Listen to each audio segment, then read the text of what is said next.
de vue. Et il est connu qu'il y a dans le monde une vie autre que la vie terrestre, par ces gens évidemment, non pas par vous si vous êtes croyants. Eh bien, on parle de plus en plus de nos jours des extraterrestres, ou bien, si vous aimez, des ovnis, c'est-à-dire des objets volants non identifiés. Il y a eu toujours des objets volants non identifiés dans l'histoire de l'humanité. Josephus nous en parle, écrivain du premier siècle, nous parle que en l'an 165, lors de la guerre des Maccabées, par exemple, des objets volants ou des signes dans le ciel ont été notés. On dit que lorsque Jacques Cartier vint en Amérique, il a été accompagné par des objets volants non identifiés. Dans Apocalypse 12, entre les versets 7 à 10 et les versets 17 à 21, on nous parle d'une guerre dans le ciel juste avant le retour de Jésus.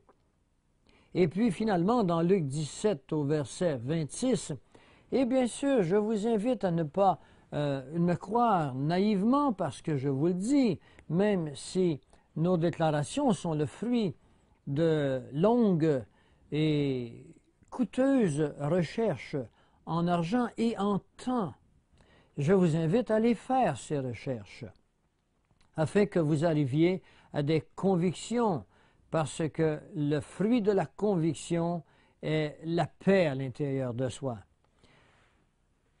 Eh bien, dans Luc 17 au verset 26, on nous parle de la similitude des derniers temps et celui du temps de Noé.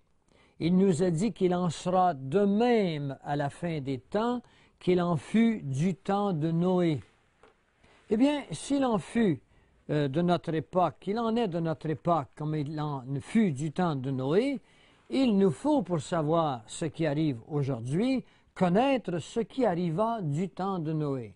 Je vous invite maintenant à venir avec moi dans Genèse 6, où il est question de la cause de la chute, de la corruption du genre humain. Et je lis avec vous le verset 1 du chapitre 6 de la Genèse. Lorsque les hommes eurent commencé à se multiplier sur la face de la terre, et que des filles leur furent données, les fils de Dieu, il s'agit ici des fils avec un petit f, et pour vous soustraire à d'autres recherches, il s'agit des anges déchus.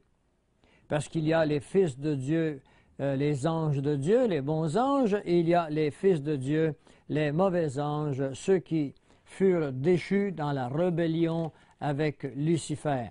Eh bien, les fils de Dieu virent que les filles des hommes étaient belles, et ils en prirent pour femmes parmi toutes celles qu'ils choisirent. Donc, ils en ont choisi plusieurs, et ils en prirent parmi celles-là, celles qui faisaient leur affaire. Alors, l'Éternel dit, « Mon esprit ne restera pas toujours dans l'homme, car l'homme n'est que chair, et ses jours seront de 120 ans. » Et le verset 4 deviendra très intéressant, très révélateur, et il vous fera comprendre maintenant l'association qu'il y a entre les signes dans le ciel, les objets volants non identifiés et ce que la parole de Dieu nous dit. Le verset 4 nous dit « Les géants étaient sur la terre en ces temps-là. Après que les fils de Dieu furent venus vers les filles des hommes et qu'elles eurent donné des enfants et qu'elles leur eurent donné des enfants. » Ce qui veut dire que les filles sont là, les fils de Dieu vinrent, eurent des relations sexuelles avec les filles des hommes et ils engendrèrent des géants, c'est-à-dire des hommes qui avaient une génétique différente de celle qui était programmée par les relations sexuelles normales des hommes et femmes que Dieu avait créés. Et on dit, ce sont ces héros qui furent fameux dans l'Antiquité. Donc, quand on étudie la mythologie grecque, il y a un fondement à Ulysse il y a des fondements à Hercule et à ces géants du passé et à d'autres personnages, évidemment, qu'on ne connaît pas. Mais ce qui est important à retenir ici, c'est que ce furent des âmes des fils de Dieu, c'est-à-dire des anges déchus qui vinrent d'ailleurs et qui apportèrent donc la discorde et la corruption du genre humain. Dans le verset 5, il est marqué ceci: « L'Éternel vit que la méchanceté des hommes était grande sur la terre et que toutes les pensées de leur cœur se portaient chaque jour uniquement vers le mal. » L'Éternel se repentit, comme si Dieu avait regretté d'avoir fait l'homme sur la terre, et il fut affligé dans son cœur. Cela nous montre que Dieu est une personne et qu'il a lui aussi des sentiments comme vous et moi. Et c'est là que nous avons été créés à l'image de Dieu, dans notre esprit.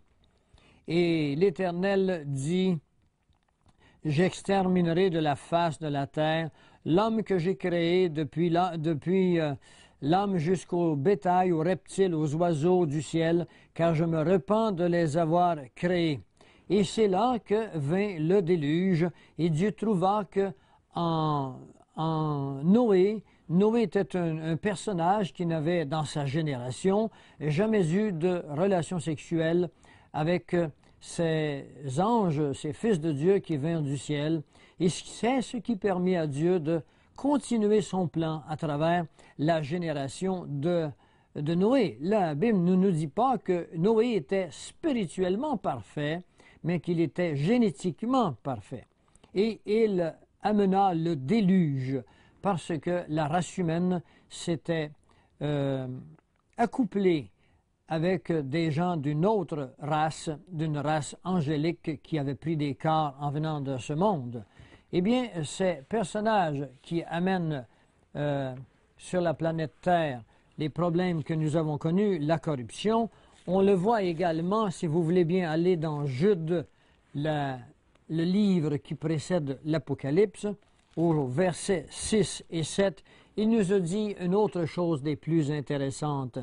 Il nous a dit, commençons au verset 5 pour demeurer en contexte, il dit: « Je veux vous parler à vous qui savez fort bien toutes ces choses, que le Seigneur, après avoir sauvé le peuple et l'avoir tiré du pays d'Égypte, fit ensuite périr les incrédules. » On voit ici qu'à chaque fois que Dieu sauve son peuple par une intervention majestueuse, il fait toujours périr les incrédules.